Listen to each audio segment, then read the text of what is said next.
எல்லாருக்கும் வணக்கம். இன்னைக்கு கொஞ்சம் ஸ்பிரிச்சுவலாக பேசலாம் அப்படின்னு நினைக்கிறேன். இப்போ ஒரு கல்யாணத்துக்கு போயிட்டு வந்த கையோட அதை பற்றி பேசணும்னு ஆசைப்பட்டேன். அதை உங்களோட நான் பகிர்ந்துக்கிறேன். திருமணங்கள்லாம் ஒரு காலத்தில் ரொம்ப நேர்த்தியாக இவ்வளோ ஆடம்பரம் இல்லாமலாம் நடத்தப்பட்டுச்சு. ஆனால் அந்த தாம்பத்தியம் நீண்ட ஆண்டுகள் நெருக்கமாகவும் நல்லாவும் இருந்துச்சு. ஆனால் இன்னைக்கு ரொம்ப பிளான் பண்ணி பயங்கர ஆடம்பரத்தோட ஒன்றையும் பார்த்து செய்கிறாங்க. இன்றைக்கி நீங்களே பார்ப்பீங்க, ஒவ்வொன்றுலையும் ஒரு நடனமோ ஒரு பாட்டோ அல்லது பரிசுகள் பகிர்தலோ, இன்னொரு கல்யாணத்தை விட இந்த கல்யாணம் நல்லா இருக்கணும், இப்படி எல்லாம் பார்த்து செய்கிறவங்க அந்த திருமண வாழ்க்கை இன்னொருத்தவங்களுடைய வாழ்க்கையோட நம்ம வாழ்க்கை நல்லா இருக்கணும் அப்படின்னு யோசிக்கிறாங்களா? அப்படிலாம் கூட யோசிக்க வேணாம், என் வாழ்க்கை நல்லா இருக்கணும் அப்படின்னு யோசிச்சாலே போதும். ஆனால் ரொம்ப சீக்கிரம் கசந்து போயிடுது. இதுக்கு காரணம் என்ன? நிறைய காரணங்கள் இருக்குது. சமூக காரணங்களை நான் இன்னொரு காணொலியில் உங்களோட நான் பேசுகிறேன். இன்றைக்கி ஒரு ஸ்பிரிச்சுவல் ரீசனை நான் சொல்லணும்னு ஆசைப்பட்றேன். ரொம்ப முக்கியமாக பார்த்தோம்னு சொன்னாக்கா, நம்முடைய வீடுகளில் ஆண்களாக இருந்தால் அவங்களுடைய தங்கை, அக்கா, அம்மா இவங்களெல்லாம் தலை பின்னும்போது நீங்கள் பார்த்துருப்பீங்க. பெண்களாக இருந்தால் நீங்களே தலை பின்னும்போது பார்த்துருப்பீங்க. அந்த பெண்கள் எடுத்து பின்னக்கூடிய அந்த பின்னல், அந்த ஜடை இருக்கு இல்லையா, அதை நீங்கள் வெளியிலேருந்து பார்ப்பதற்கு வலப்புறம் இருந்து ஒன்றும் இடப்புறம் இருந்து ஒன்றுன்னு 2 பின்னல் இருக்கிறத நீங்கள் பார்ப்பீங்க.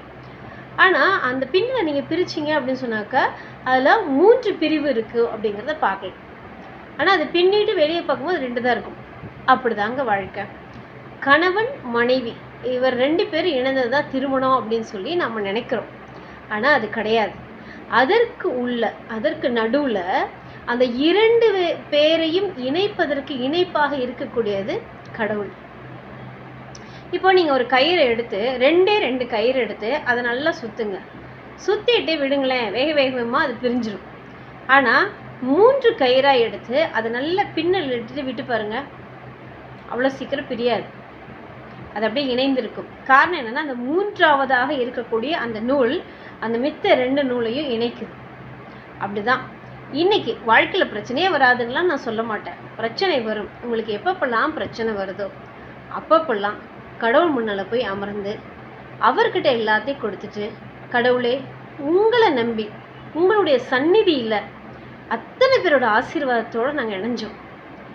நீங்கள் எங்கள் வாழ்க்கையில் வரக்கூடிய சின்ன மிஸ் அண்டர்ஸ்டாண்டிங் இருக்கும் இல்லையா, சின்னதாக புரிதல் இல்லாமல் இருக்கும் இல்லையா, இந்த சின்ன சங்கடங்கள் இருக்கும் இல்லையா, இது எல்லாத்தையும் நீங்கள் நீக்கி விடுங்க, எங்களை நீங்கள் வழி நடத்துங்க அப்படின்னு சொல்லிட்டு எல்லா மதமும் நமக்கு நன்மைகளை சொல்லித்தருது, எப்படி வாழணுங்கிற வாழ்க்கை முறையை கற்றுத்தருது. ஆனால் நம்ம அது எல்லாத்தையும் விட்டுட்டு சமூக வலைதளங்களில் நிறைய பேரோட அட்வைஸை தேடி போகிறோம். கொஞ்சம் நின்று நிதானிப்போம். பைபிளில் ரொம்ப அழகாக ஒரு வேத வசனம் உண்டு, முப்பிரி நூல் விரைவில் அறாது அப்படின்னு சொல்லிட்டு. அந்த முப்பிரி நூல் அறாதுங்க. உங்கள் 2 பேருக்கு நடுவில் 3ஆவதாக கடவுள் ஒருத்தராக அனுமதிங்க. அவர்கிட்ட எல்லாத்தையும் சொல்லுங்கள். உங்களுடைய வாழ்க்கையின் மீதியான நாட்களை அவர் ரொம்ப அழகாக வழிநடத்துவார். இன்னைக்கு தொடங்குவோமா? நன்றி.